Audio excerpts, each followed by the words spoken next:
So you can forgive somebody without necessarily trusting that person again. Oh, sure. Yeah, Yeah, yeah. my go-to example of this, I mentioned in one of my books, I think. It's a woman I met many years ago. I never met her ex-husband because he was in prison. Why was he in prison? But because he had been hugely violent to her and their children. He had put her in the hospital on several occasions. She had lied about it to the hospital people at first because he threatened to kill their children if she told the truth. And she finally was able, with incredible courage, she was able to work out an escape plan. And she got away, and he was then charged with these crimes, and he was in prison. But what was interesting about so I was talking to her about other stuff. She wasn't trying to, she had no intention of ever being in his presence. And again, in fact, she kept a gun that she would be willing to use if he showed up because she had no reason to believe that he would be safe because he had threatened to kill her. He showed no remorse whatever.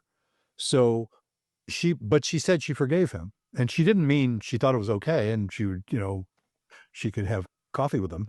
She meant she doesn't have to be angry at him anymore. She just figured he's crazy, and that doesn't explain much. But it was a way of understanding. It's like, well, I don't have to blame him for it. I just have to recognize he's dangerous. It's sort of like, yeah, I'm not going to go hang out with a shark. When I have a bleeding cut, I'm not going to go hanging out with the shark because it's a shark. I don't have to blame the shark, but I'm going to get the hell out of there. Yeah.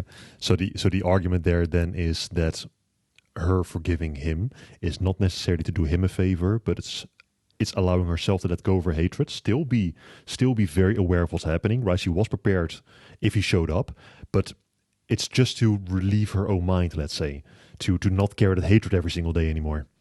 Yeah, that's exactly it. And that's I consider that a really important way of understanding the concept of forgiveness because if you use, people use the term forgive. All right, if I forgive you, that means it was okay. Or if I forgive you, that means I can forget about it. No, probably not.